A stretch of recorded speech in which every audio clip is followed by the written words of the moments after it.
Okay, good morning. Here's another one. We've got a 2001 Ford Ranger 4-liter towed in. A couple weeks ago we put a fuel pump on it and the customer thought it was fuel pump again. Anyway, brought it in, popped the hood and was looking around at things and, oh no, this is not a fuel pump problem. This is one of those famous rodent problems. Let's see.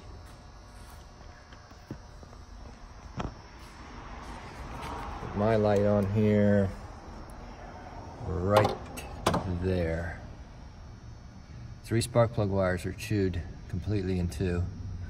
Right there is a vacuum hose chewed in two. Right there. Oh, am I on it? Let's see. Right there. Wiring harness. Fuel injectors. All chewed up. So there's our starting point. Then we'll see what else is chewed up. And we'll throw the wires and repair the harness and pick up from there. See if she starts. Stay tuned. Hey, follow-up, finish up on the Ford Ranger. Authorized to go ahead and do some repairs on it. That squirrel rodent, whatever it was. And it ended up 3 spark plug wires, some vacuum hoses. Let me show you those. So here they are.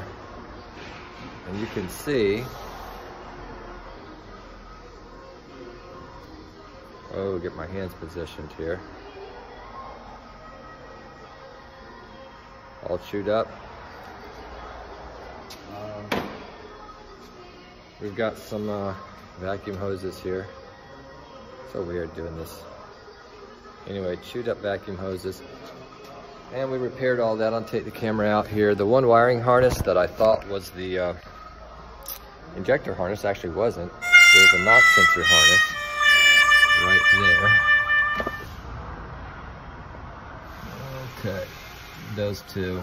Anyway, that knock sensor is underneath this intake and quite labor intensive to change that. We're not going to do that today because it's Christmas weekend. She needs her car back, so she'll just have a check engine light on until she can bring it back and have that repaired. Hey, thanks for watching, and appreciate everybody, comments and things like that. So Merry Christmas to you. See ya.